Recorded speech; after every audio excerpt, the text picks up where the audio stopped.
एक बड़ा इशू है। जब आप वोट देने जाएं तो इस चीज़ का ज़रूर ध्यान दें। सबसे बड़ी चीज़ क्या है इस देश में, 58 ईयर्स या 60 ईयर्स में लोग रिटायर कर जाते हैं, सरकारी नौकरी में हो या प्राइवेट में भी हो ना, तो 58-60 में उनको रिटायर कर दिया जाता है। उनको मान लिया जाता है कि you are not in a position to run a corporate group और द गवर्नमेंट अफेयर्स। बट 70 साल के ऊपर के लोग भी इस देश का पॉलिसी डिसाइड करते हैं, या हमारे प्रधानमंत्री जी हों 70 साल के ऊपर हों, या फिर कैबिनेट मिनिस्टर्स ऊपर की उम्र में भी देश की राजनीति को डिसाइड करते हैं, और राजनीति ही नहीं देश का पॉलिसी डिसाइड करते हैं कि क्या होगा इस देश में क्या होना नहीं चाहिए, क्या होना चाहिए, और हम उसको फॉलो करते हैं।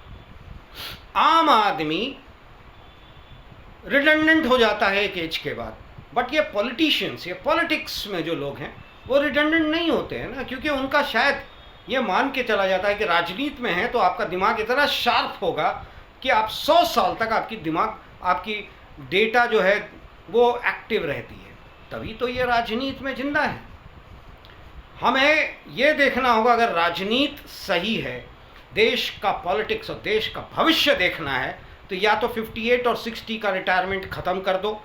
Late the people who are active be there in the job, private or government for that matter, till they die, because retirement is not the age. One should retire only when breathe at last, like the politicians. Politics में वही है ना, जब तक मरेंगे नहीं तब तक वो रिटायर नहीं करते। तो हम क्यों, आम जनता क्यों, राजनीति के लोग क्यों नहीं, देश का प्रधानमंत्री एक उम्र के बाद भी इस देश को संभालने की बात करता है, उसके कैबिनेट के लोग एक उम्र के बाद भी इस देश की पॉलिसीज डिसाइड करते हैं, इतने एक्टिव हैं, यानी कि ब्रेन एक्टिव रहता है उस समय तक, तो फिर सरकारी और प्राइवेट में काम करने वालों को आपने मान लिया कि दे आर रिडंडेंट, तो फिर आप वोट किससे मांग रहे हो सर?